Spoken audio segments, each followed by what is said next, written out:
الحمد لله نحمده ونستعينه ونستغفره ونعوذ بالله من شرور أنفسنا ومن سيئات أعمالنا من يهده الله فلا مضل له ومن يضلل فلا هادي له وأشهد أن لا إله إلا الله وحده لا شريك له وأشهد أن محمدا عبده ورسوله أما بعد Riyad-ı Salihinde 240. hadis 3. cildin 240. hadisinde Ebu Hureyre'den gelen rivayette Peygamber sallallahu aleyhi ve sellem buyurur ki La yastura abdun abden fid dunya illa satarallah yevmel kıyamet. Yani herhangi bir kulun dünyada eybini örterse kıyamet günü de Allah Teala onun eybini örter.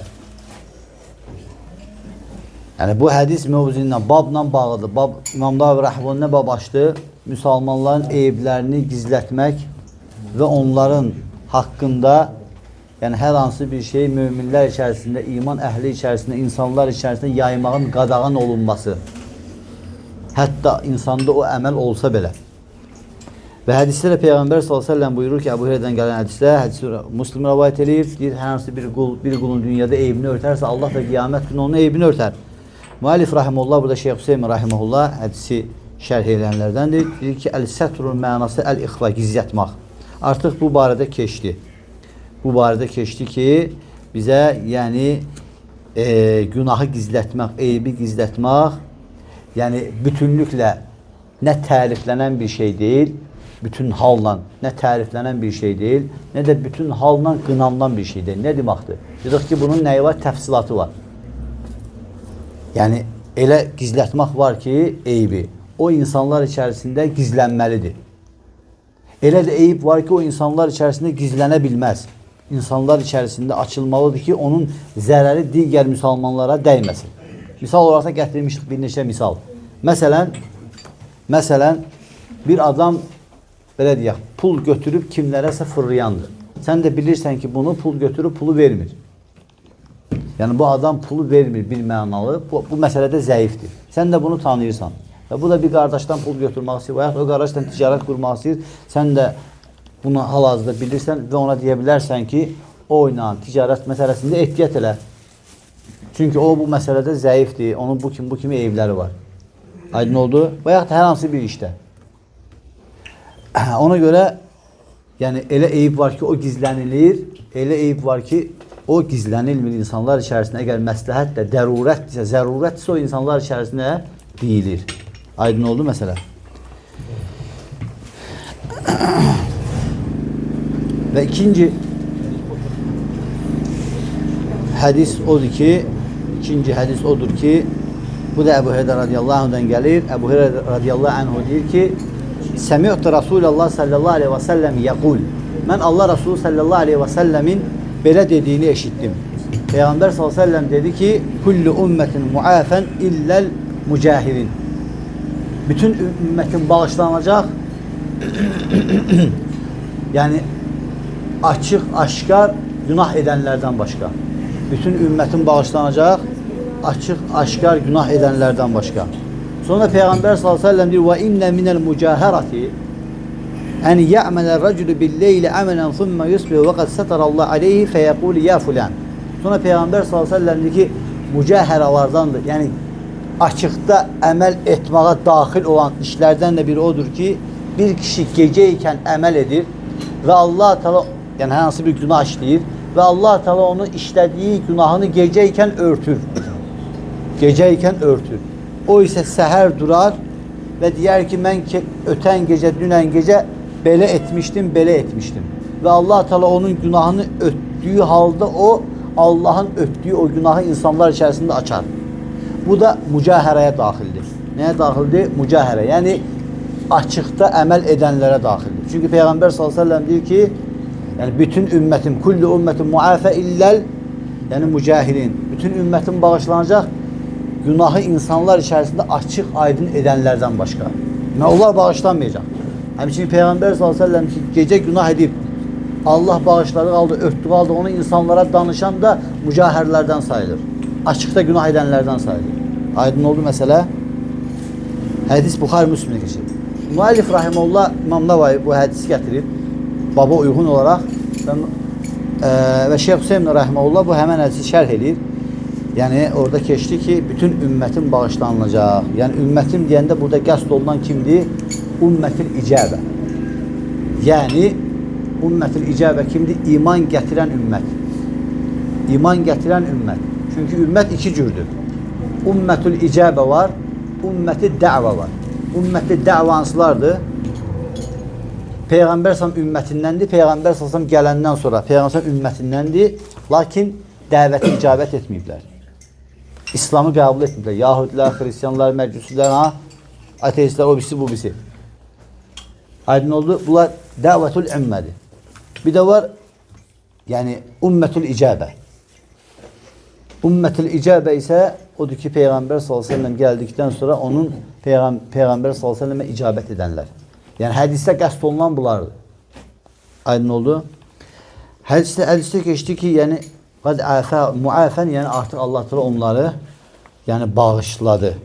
Artıq Allah təala onları bağışladı. Yalnız mücahirlərdən başqa. Mücahirlər o kəslərdir ki, Allaha asiliyi insanlar içərisində açıq aydın edərlər.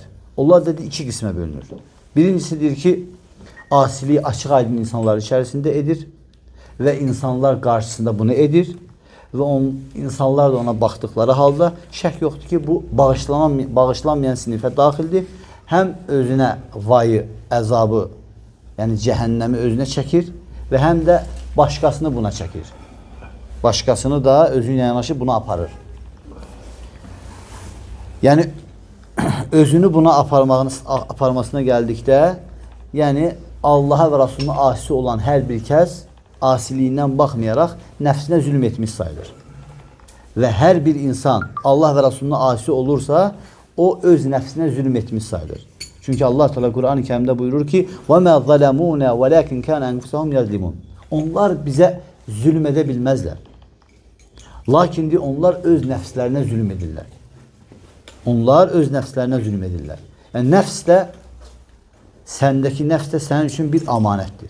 Sənə vacibdir ki, onu haqqı ilə qoruyasan. Sənə bu vacibdir. Necə ki, sənin əgər məşiyən varsa, məşiyən, yəni mal qaran, hər hansı bir inək, dəvə, at, o birisi bu. Əgər bu mal qaran varsa, sən o mal qarağa hansı otlağı seçirsən? Ən yaxşısını. Ki, o ən yaxşısında otlasın. Və həmçinin onu pis otlaqlardan uzaqlaşdırırsan, zərər verici otlaqlardan uzaqlaşdırırsan və deyil, sənin nəfsin də belədir. Sənə vacibdir ki, onu ən yaxşı otlaqlarda otladasan. O otlaqları onun üçün seçərsən. O da nədir? Salih əməllər. Salih əməllər. Və həmçinin onu pis otlaqlardan uzaq tutasan. O da nədir? Pis əməllər. Pis əməllər. Aydın oldu. Sana vacibdir ki, nəfsini bu şeylərdən uzaq tutasan. Və həmçinin şeyh gətirdi ki, və başqasını da buna çağırır. Özünə yanaşır, başqasını da buna çağırır. Çünki insanlar onu o asilik üzərində gördükləri zaman, yəni insanların nəfsində də o asiliklər nə edir? Hüngürləşir. İnsanlar arxayınlaşırlar. Deyir, filan kəs eləyir, mən də eləyim də. Hamı içir, mən də içirəm də. Hamı bu günahı eləyir, mən də eləyirəm də. Burada nə var ki? Bir dənə mənim mənə aiddir. Bir dənə mənim qızıma aiddir, mini giymək. Bir dənə mənim qızıma aiddir, başı açıq. Şeytan bu cür vəsvəsə verir. Və ona görə, yəni nəfslərdə bu asanlaşır. Sən eləyirsən, o birlər də sağa baxır, eləyir və elə bütün cəmiyyət nə olur? Pozulur. Pozğunçuluğa gedir. Bugünkü gündə bir şey deyən kim nə deyirlər? Hamının, millətin uşağı belədir. Millətin hamı belə eləyir. Hamı bu cür giyinir. Hamı mini giyinir. Hamı başı açıqdır. Hamı, nə bilim, retuz giyinir. Yəni hamı. Bu insanların dilindəki nədir? Hamı. Biz hamı ilə mükəlləf olmamışıq. Özümüzdən, biz şəriətlə mükəlləf. Biz hamını götürə bilmərik. Hamı yaxşı cəhənnəmə gedəcək. Sən də gedəcəksən. Hangi şeyh deyir ki, yəni və başqasını özünü, yəni başqasını buna çəkmək nədir? İnsanlar içərisində bu günaha asili insanların gözünün qabağında edir və insanların nəfsindən bu arxayınlaşır. və onlar da onun kimi etməyə başlayırlar və Allah qorusun, şeyx deyir ki, bu cəhənnəmə çağıran rəhbərlərdən sayılır. Necə ki Allah Teala Quran-ı Kərimdə buyurur və cəalnahum əimmətən yəd'un ilən-nar.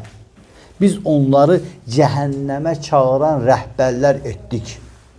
Biz onları cəhənnəmə çağıran rəhbərlər etdik. Və yevməl qiyaməti la yumsarun. Qiyamət günü onlara yardım olunmayacaq. Kimlərə? O günaha erib aşkarda insanlar içərisində. Və onun sənin səbəbi nə də kimlərsə bura düşürsə. Sən cəhənnəmə çağıran rəhbərlərdən sayılırsan.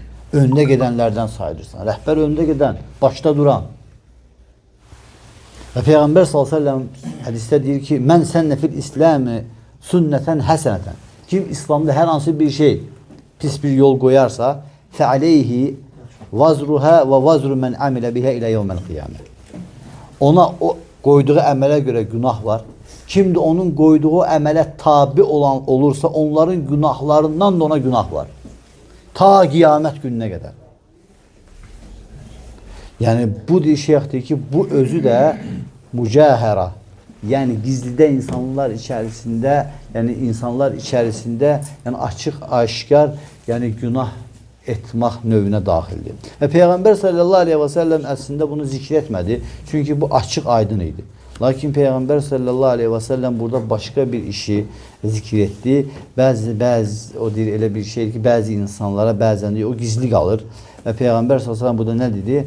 Dedi, mücahəradandır ki, yəni o da aşkarda, yəni insanlar içərisində əməl etməyə daxil və yaxud da ki, yəni gizli, yəni gecədə əməl edib, sonra insanlar içərisində onu danışmağa daxildir. Bir insan deyir ki, pis əməl edir gecə ikən, gördür, Peyğəmbər bunu ora daxil edir. Mücahərə. Bir insan deyir ki, gizli ikən, yəni gecədə pis bir əməl işləyir və Allah Teala onun əməlini, o günahını örtür və eləcə və yaxud evində olsun, Allah Teala onun günahını örtür. Heç kim onu görmürdü, heç kim onu bilmirdi və deyir, əgər o tövbə eləsəydi, özü ilə Allah arasında olana, onun üçün daha xeyirli olar. Əgər yox, o tövbə eləməsə, onu səhərsi gün insanlar içərisində qarışdığı zaman, insanlar içərisində onu danışarsa, mən belə etdim, bu deyir, yəni bağışlanan sayılmır. Bu, kimlərdən sayılır? Mücahəralardan sayılır.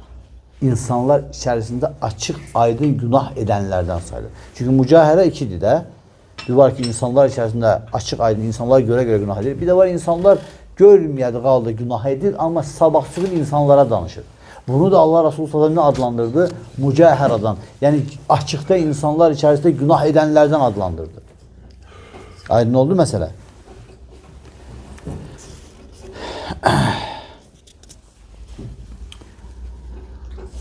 Bu da hansı ki, bəzi insanların etdiyi, bu həmçinin deyib, bəzi insanlar bunu edirlər. Bunun da iki səbəb var.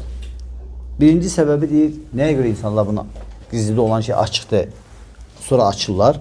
Şeyx deyir ki, bunun iki səbəbi var.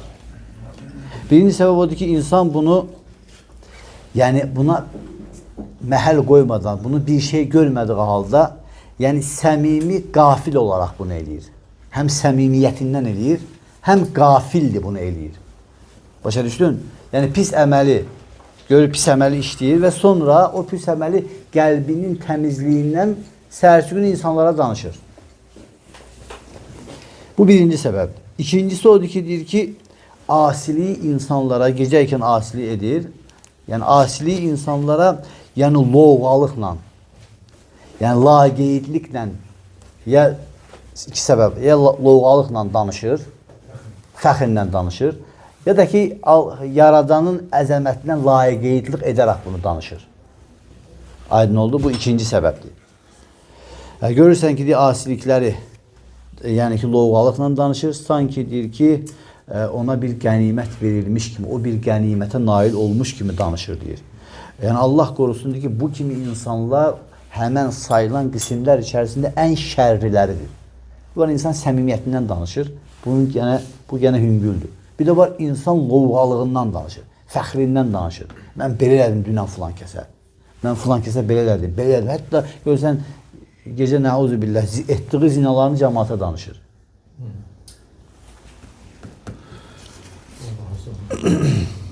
Allah qorusun.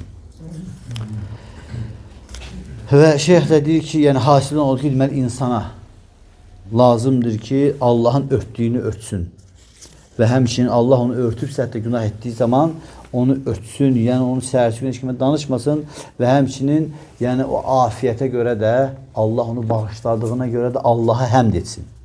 Və özü ilə Allah arasında olan o asiliklərindən tövbə etsin. Əgər tövbə edərsə və əgər Allaha qayıdarsa, Allah Teala onun dünyada və axirətdə o günahını örtər. Həm dünyada və həm axirətdə. Dünyada həm axirətdə Allah Teala onun günahını örtər. Digər hədislərdən də biri 242-ci hədisdə Əbu Hüreyrədən gələn rivayətdə Allah Resulü sallallahu əleyhi və səlləm buyurur ki: "İzə zənət el-əmətu fətəbəyyənə zinəhə fəlyəclidhə el-hadd." Peyğəmbər sallallahu əleyhi və səlləm buyurur ki, əgər qul qadın zina etdiyi zaman və onun zinası bəyan olarsa, yəni onu həddlə şallaqla. Və la yusərrib aleyhə. Yəni ona qarşı şiddətli olma. Yəni təhqir, tənbih eləmə.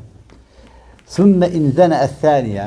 Sonra ikinci kərə yenə zina edərsə, onu yenə həddlə şallaqla, yəni onu tənbih eləmə. Sümmə inzənə əs-səlis. Sonra üçüncü kərə də o qul qadın zina edərsə, onu sat. Hətta ucuz bir şeyə olsa belə, dəyərsiz bir şeyə olsa belə də sat. Hədisi Buxari Müslim rivayət edir. Burada təsrib, yəni la yüsəb, Peyğəmbər sallallahu əleyhi və səlləm buyurdu ki, la, yəni yüsərrib, yəni qınamaq, onu qınama ona görə. Yəni quldur da, düşüb zinaya bir dəfə, iki dəfə, üçüncü kərə artıq onu dəyərsiz bir şeyə sat. Şeyx Hüseyin Rahiməhullah bu hədisi eləyir, o artıq məlum məsələdir, yəni satılan və alınan bir qula deyilir. Əgər o zina edərsə, Peyğəmbər sallallahu əleyhi və səlləm deyir ki, onu həddlə şallaqla. Yəni bu dul qadının həddi isə azad qadının, yəni həddinin yarısıdır. Məsələn, azad qadın əgər bikirdirsə, o 100 şallaqla şallaqlanır. Dul qadındırsa, onda nə olur? 50 şallaqla şallaqlanır. Aydın oldu? Necə ki Allah Teala Qur'an-ı Kərimdə buyurur ki: "Fəidə uhsinənə fəin ətəynə bifahişətin fəaleyhinnə nismə aləl muhsənati minəl ədəb." Əgər deyir ki, siz o dul qadınlarla, yəni onları evləndirdiyiniz zaman, onlar yəni bir fahişəlik, yəni zinaya yol versələr, yəni azad qadının vurulduğu şallağın yarısı ilə onları şallaqlayın. Deməli, azad qadın əgər bikirdirsə, o 100 şallaqla şallaqlanır və bir ildə sürgün edilir. Neçə il? Bir il. Və dul qadın isə onun yarısı 50 il, yəni 50 dənə şallaqla şallaqlanır və lakin onun sürgün edilməsinə gəldikdə alimlər ixtilaf ediblər. Bir qism alimlər deyirlər ki, o yəni yarım il, yəni sürgün edilir, yəni 6 ay sürgün edilir. Bir qism alimlər isə deyiblər ki, xeyr, o sürgün edilmir. Çünki o, yəni ağasının haqqı ilə bağlıdır. Ağasının haqqı ilə, o çünki ağasının haqqıdır. O ilə bağlı olduğuna görə sürgün edilmir. Çünki Peyğəmbər sallallahu əleyhi və səlləm bu formada demədi. Nə dedi? Bir dəfə zina eləyirsə qınama, ikinci eləyirsə qınama, üçüncü eləyirsə sat. Dəyərsiz bir şeye də belə olsa sat. Burada Şeyx Hüseyin deyir ki, hədisdə keçdi ki, Peyğəmbər sallallahu əleyhi və səlləm ki, əgər ikinci kərədə qadın zina eləyərsə, onu yəni hədlə şallaqla və onu qınama, yəni üçüncü, dördüncü desə, yəni artıq üçüncü eləsə, artıq onu sat və yaxud dördüncü eləsə, onu sat dəyərsiz bir şeyə. Yəni onu saxlama, onun qalmasında bir xeyir yoxdur. Onun səndə qalmasında bir xeyir yox. Ona görə deyir ki, onu ucuz bir şeyə bet ver. Məsələn, sən bəlkə qiymətli verərsən, məsələn, 10 minə verərsən, 5 minə verərsən, heç kim onu almaz. Ona görə sən onu 5 manata ver, geçsin məsələn. Aydın oldu. Bu da dəlildir ki, deməli, ağa yuqimul haddi alə məmluki və əmmə qeyris seyyid fələ yuqim əl-haddi. Yəni, ağa yəni, qulunun üzərində o həddi qoya bilər. O həddi qoya bilər, şallaqlaya bilər. Çünki Peyğəmbər s.ə.v ona deyir, ağasına deyir, onu şallaqla. Amma deyir, ağadan başqasına gəldikdə, yəni onu o hədlə cəzalandıra bilməz o qula. Və sonra şeyx deyir ki, yalnız deyir ki, əgər imam, yəni bunu edə bilər.